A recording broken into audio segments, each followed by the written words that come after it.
Imagine this, only buffet, smokeless grill, live band performers, and only drinks. All in one date night spot. Yes, please! Well, nag-date kami ni Daddy Aaron sa newly opened V-Pop Live sa Ayala Malls, Pasay City.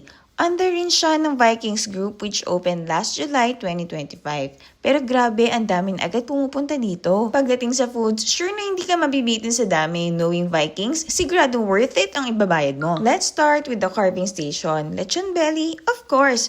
Winner rin ang setup ng sushi station. Tingnan mo naman ang presentation. Bongga, diba? Meron din sashimi, different kinds of salad, fruits, skewers, tempura station na pinaghalong shrimp and crab sticks. Hotpot station din sila dito, and over here is their bar chow station. Pwede pang appetizer or pika-pika habang nagiinuman. Andyan rin yung pizza and yung mini sisig burger na gusto ko. Madami rin silang klase ng kanin at syempre madami rin ng ulam. And for the dessert station, panalo rin ang dami ng pagpipilian. May ice cream, bingsu, pastries, and cakes. Perfect for the kids and kids at heart. Andi rin ng drinks nila, may soda, juice, coffee, at syempre andi rin ng beer. May separate bar din sila kung saan pwede ka umorder ng cocktail and hard drinks which is excluded sa buffet rate. At syempre, hindi ko makakalimutan ang meat and seafood station for grilling. Ang dami rin ng pagpipilian dito, high quality and fresh ang meats and iba't ibang slices at iba't iba rin ang timpla. Sobrang na-enjoy ko yung experience namin dito dahil unang-una na-enjoy namin ng foods, pangalawa na-enjoy namin ang magluto nang hindi kami mga muy usok, at pangatlo, sobrang na-enjoy namin yung live band, ang galing nila kumanta. And guess what? All of this for only 1,488